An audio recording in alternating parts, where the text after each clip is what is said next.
اب صبح ہوئی تو مشرکین پورے جا چکے تھے، کوئی باقی نہیں رہا تھا۔ آپ صلی اللہ علیہ وسلم نے مسلمانوں کو جمع کیا اور خوشخبری سنائی اور کہا کہ اے مسلمانوں، یہ خوشخبری تم کو سناتا ہوں، آج کے بعد مشرکین کبھی بھی مدینے پر حملہ کرنے کی ہمت نہیں کریں گے۔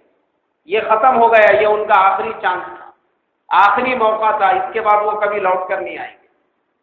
اور ویسا ہی ہوا، مشرکین چلے گئے، بھاگ گئے وہاں سے۔ مگر یہ باقی تھے بنو قریظہ کے لوگ، جنہوں نے مسلمانوں کے ساتھ میں وعدہ خلافی کی تھی، دھوکہ دیا مسلمانوں کو، باہر والوں کے ساتھ میں ہاتھ ملا کر جو یونائٹڈ فرنٹ بنایا کہ تم باہر سے آؤ، ہم اندر سے ختم ہی کر دیں گے مسلمانوں۔ آپ صلی اللہ علیہ وسلم نے سارے صحابہ کو جمع کیا اور یہ کہا کہ بنو قریظہ کا انتظام کرنا ضروری ہے۔ ظہر کی نماز سب نے پڑھی اور آپ نے اعلان کیا کہ عصر کی نماز اب کوئی بھی نہیں پڑھے گا، عصر کی نماز ہم جا کے بنو قریظہ کے قبیلے میں پڑھیں گے، یہاں کوئی نہیں پڑھے گا۔ سب اپنے اپنے ہتھیاروں کے ساتھ میں تیار ہو جاؤ، اور صحابہ اکرام کو لے کر آپ صلی اللہ علیہ وسلم نکل گئے۔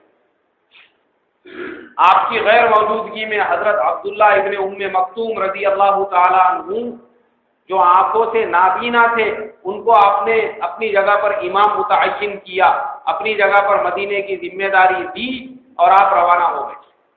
اور سعد ابن معاذ رضی اللہ تعالی عنہ، جو بنو قریظہ کے پاس بات کرنے کے لیے گئے تھے، ان کو غزوہ خندق میں تیر لگ گئے تھے، جس کی وجہ سے وہ زخمی ہو کر مسجد نبوی کے قریب میں خیمہ ڈال کر آرام کر رہے تھے۔ آپ صلی اللہ علیہ وسلم اور صحابہ وہاں پہنچنے لگے، کوئی مغرب کے وقت پہنچا، کوئی عشاء کے وقت پہنچا، لیکن آپ نے کہا راستے میں کوئی نماز نہیں پڑھے گا، نماز سیدھا وہیں جا کر پڑھی جائیں گی۔ جو جس وقت میں وہاں پر پہنچا اس نے اپنی راستے کی پوری نمازیں ایک ساتھ وہاں پر پڑھی، لیکن وہاں پہنچنا ضروری تھا۔ جیسے ہی آپ پہنچے، آپ نے پہنچ کر بنو قریظہ کے سارے قلعوں کا محاصرہ کر لیا اور کئی دنوں تک اس کا محاصرہ کیا۔ کعب ابن اسد جو بنو قریظہ کا سردار تھا، اس نے اپنی جماعت کو جمع کیا اور یہ کہا کہ دیکھو مسلمان بہت غصے میں ہیں، اس لیے کہ ہم نے ان کے ساتھ بہت بڑی وعدہ خلافی کی ہے، اس لیے 3 چیزیں میرے سامنے ہیں، اگر تم چاہتے ہو تو وہ 3 میں سے کوئی ایک پر عمل کرو۔ پہلی چیز تو یہ ہے کہ ہم سبھی جانتے ہیں، ہماری کتابوں میں حضرت محمد صلی اللہ علیہ وسلم کی جتنی علامتیں اور نشانیاں تھیں وہ ساری ان میں موجود ہے، اور یہی وہ نبی ہے جن کی بشارت تورات کے اندر دی گئی ہے۔ تو ہم سب چلو اور ان کے ہاتھ پر ایمان قبول کر لو۔ سب سے پہلی بات تو یہ ہے۔ لوگوں نے کہا نہیں ہم تمہاری یہ بات قبول نہیں کر سکتے، ہم ان کو اپنا نبی کیسا مانیں گے؟ پھر بولے دوسری شرط میری یہ ہے کہ اپنی بیویوں کو، اولاد کو، عورتوں کو سب ہاتھوں سے قتل کر دو، اور مرد سارے مل کے میدان میں جا کر لڑیں گے، تو مسلمانوں کو اگر ہم نے شکست دے دی اور مسلمانوں کو ہم نے یہاں سے بھگا دیا تو بچے اور عورتیں وہ دوسری بھی آ سکتی ہیں، لیکن اگر ہم مر گئے تو ہم بے فکر ہو کر مریں گے کہ ہماری عورتیں اور بچوں کی کوئی نقصان پہنچانے والا نہیں۔ لوگوں نے کہا تو پاگل ہو گیا ہے، اس رائے پہ کون عمل کرے گا؟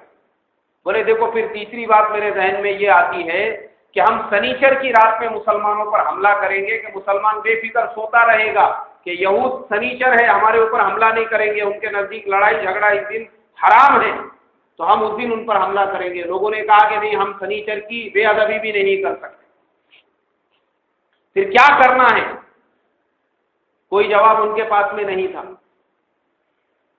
یہود میں سے کچھ لوگوں کے سمجھ میں آیا، وہ باہر نکل گئے، اللہ کے نبی صلی اللہ علیہ وسلم کے ہاتھ پر انہوں نے اسلام کو قبول کر لیا۔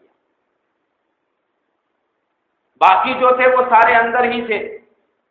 ان لوگوں نے اللہ کے نبی صلی اللہ علیہ وسلم سے یہ درخواست کی کہ اے اللہ کے نبی، آپ تو محاصرہ توڑنے والے نہیں ہیں، تو پھر ایک کام کرو، حضرت سعد ابن معاذ جو ہمارے ہمیشہ سے سردار رہے ہیں اور ہمارے بڑے رہے ہیں، ہم ان کا ادب کرتے تھے، احترام کرتے ہیں، آپ ان کو بلاؤ، وہ ہمارے حق میں جو فیصلہ کریں گے ہم کو ان کا فیصلہ منظور ہوگا۔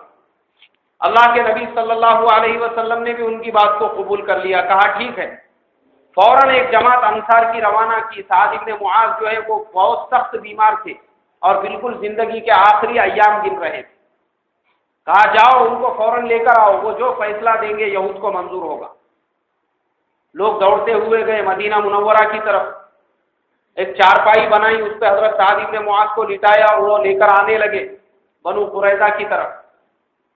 راستے میں ان سے کہنے لگے کہ سعد، بنو قریظہ سے ہمارے بہت پرانے تعلقات ہیں، ان کے ساتھ ہمدردی کا معاملہ کرنا، ان کے ساتھ شفقت کا معاملہ کرنا، ان کے ساتھ پیار کا معاملہ کرنا۔ حضرت سعد ابن معاذ رضی اللہ تعالیٰ عنہ کہنے لگے جو اللہ کا حکم ہے انشاءاللہ اس کے مطابق ہی فیصلہ ہوگا۔ اور یہ سعد ابن معاذ رضی اللہ تعالیٰ عنہ پہنچ گئے اللہ کے نبی صلی اللہ علیہ وسلم کی خدمت میں۔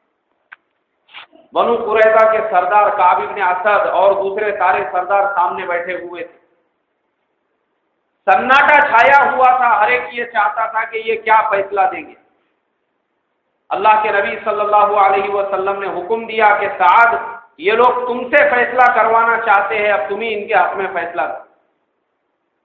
حضرت سعد ابن معاذ رضی اللہ تعالیٰ عنہ نے کہا اے اللہ کے نبی، ان یہود نے آپ کو بہت تکلیف پہنچائی ہے، آپ کے ساتھ وعدہ خلافی کی، معاہدے کو توڑ دیا، آپ کو پہچاننے سے انکار کر دیا، اور آپ کو اور مسلمانوں کو ختم کرنے کے لیے اتنا بڑا فرنٹ بنا کے جو ہے متحدہ محاذ کو یہاں پر بلایا۔ ان لوگوں کو اس کا بدل ملنا چاہیے، اور اس کا بدل یہ ہے ان کے سارے مردوں کو قتل کر دیا جائے اور ان کی عورتوں اور بچوں کو باندیاں بنا دیا جائے، بس یہی میرا فیصلہ ہے۔ حضرت سعد ابن معاذ کے فیصلے پر عمل ہوا، بنو قریظہ کے سارے مردوں کو قتل کر دیا گیا، ان کی ساری عورتوں اور بچوں کو مسلمانوں میں باندیاں اور لونڈیاں اور غلام بول کر تقسیم کر دیا گیا۔ ان کے سارے گھر غریب مسلمانوں کو رہنے کے لیے دے دیے گئے، اور ان کے جتنے باغ اور باغیچے تھے وہ غریبوں میں تقسیم کر دیے گئے غنیمت کے طور پر۔